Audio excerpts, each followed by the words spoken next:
Bookmark it now. When it's time to chat, go to chataboutit.com.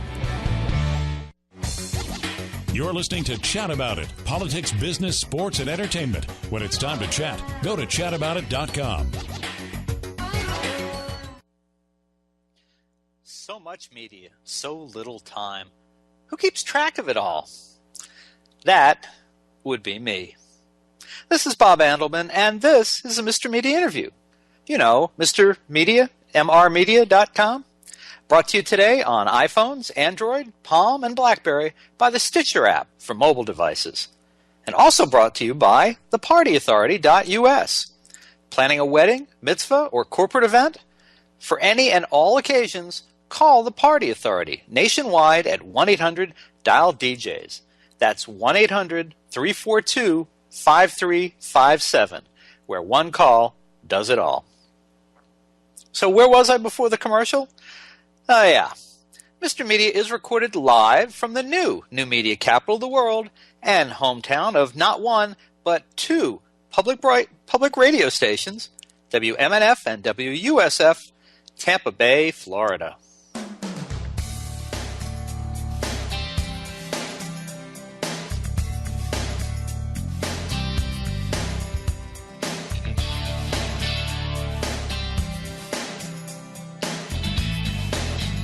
Now, self-help books are okay if you don't mind being seen reading them on planes, trains, and automobiles.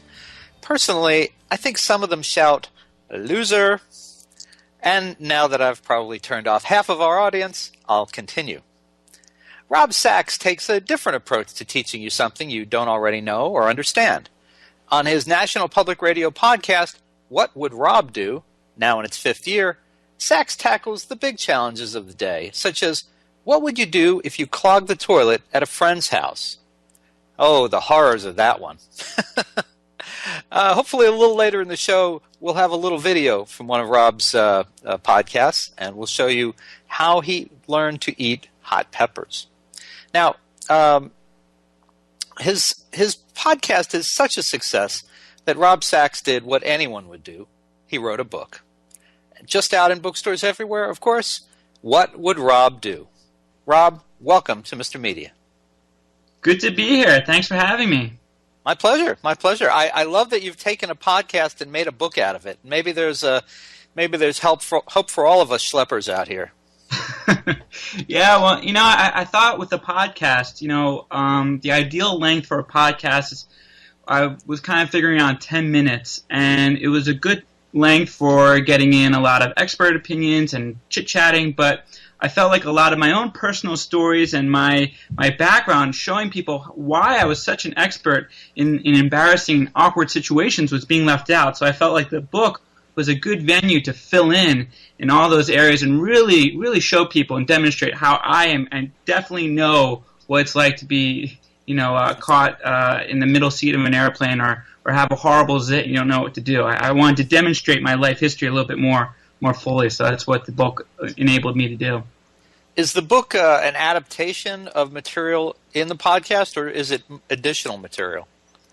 It's an adaptation. So a lot of the expert advice I got, and when I use the word expert, I use that kind of loosely. So for instance, I talked to Fabio about what to do if you're underdressed for a party.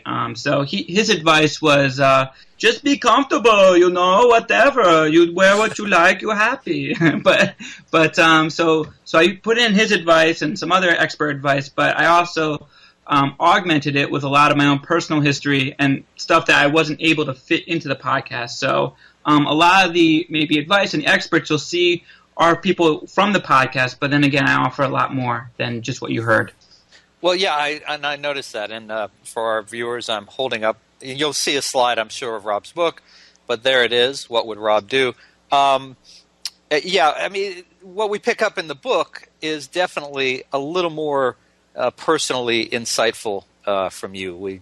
I think we get a little insight into your life, into your marriage, growing up. Your mom, you mentioned the zit. We learned that your mom had a secret bag in the closet with all kinds of creams and makeup for just that situation. Yeah, I had totally been afraid of what to do when you get a zit, and of course, I like probably most everyone else got it on like the biggest day of my life. It was right before my bar mitzvah. I totally broke out and had craters, and I didn't know what to do. And my mom led me to the bathroom, and I was like, "What are we doing here?" And then all of a sudden, this little bag of goodies, all this clear up and cream and stuff I don't even know, but it was all this makeup, which I had, of course, been afraid to even look at. But ever since then, I've had my secret stash of cover-up that I'm not afraid to dab on whenever I get a blemish. And I still, to this day, sometimes, even now I'm in my 30s, I still get a zit every now and then. And I'm not quite at the point where I'm okay going into a store and buying it, so I have my wife buy it for me. But it's still, it's there's nothing non-manly about using a little cover-up. I've decided it's cooler to cover up. Well, now I mentioned that we learned a little bit about you. That's an example of something we learned about you. We also learned something about I think your older brother when it comes to getting out of traffic tickets. And I was kind of curious to know how he felt about being used as an example in the book. Well, so a lot of this, we're talking about it being kind of a twist on the self-help guide kind of thing. And I always kind of figured like this would be the book that I would write for my younger brother, though I don't have a younger brother. I'm the youngest. So a lot of the advice and wisdom I got from my dad and my older brother. And, so in this instance, I called him up for the podcast, and he was totally okay with me using his stories and stuff. But I also made sure that everyone in my family read the book before it was published. And I got them all to sign off and say, it's okay, you can use family stories and Sachs family history about us, because the point of the book was really to show everybody that, hey, we all make mistakes, we all are in embarrassing situations, but if you know a few things, maybe there's a little bit of easier way to get out of them. So it wasn't to make fun of my brother. If anything, I think I make fun of myself more than anyone. So he was okay with it. And in that specific instance, his advice was to start crying your face out and start bawling, and hopefully the police officer will take pity on you. And I've found that being extremely remorseful sometimes is helpful, but he's particularly good at being able to cry on cue. So I have to work on that. I mean, my brother actually he likes to drive a lot faster than I do, so maybe he has a lot more experience than I do in that. Well, yeah, that was a pretty interesting thing. I'm not sure how my brother. Now, I'm the older brother. I'm not sure how my younger brother would feel if I put in a book that he found that crying got him out of parking tickets, or frankly anything else. I think the only thing that might be worse than that is if you revealed that he got out of arguments with his wife by crying. That would probably be. Now I'm not suggesting, by the way. Fortunately, he's still a bachelor, so that would be an example too far. Yeah, no, he signed off on all of that. I mean, one of the other great tips he gave me was for one story on how to what to do when you're underdressed. That Fabio story, he augmented Fabio's advice by telling me that sometimes he will borrow a sports coat or a tie from the wait staff if he finds himself at a fancy event and isn't properly attired. So that was something I didn't even know, and I was grateful for the advice. It was pretty smart thinking on his part.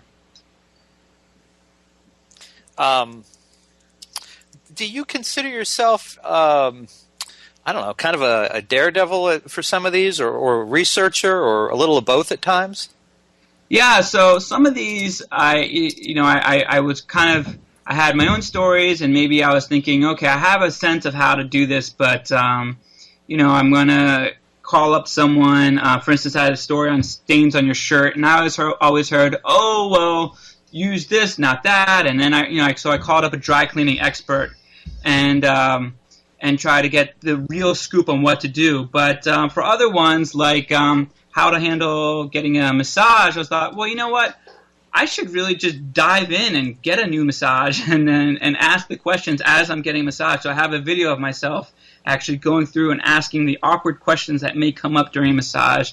Or, I've had other ones where I think, hey, it might be fun to actually participate in that. And I think the video that you have, this hot pepper ones I have, I thought, okay, it's one thing to talk about how to try to quell the fire of a hot pepper, but it's another thing to actually try out all the solutions and see what works best. So it's a little bit of both. All right. Well, and I'll tell you what, we're going to take a break, and when we come back, we're going to play a little bit of that hot pepper video. So this is Bob Andelman, and you are listening to the Mr. Media radio interview with NPR podcaster and author Rob Sachs, whose new book is What Would Rob Do? And we'll be right back.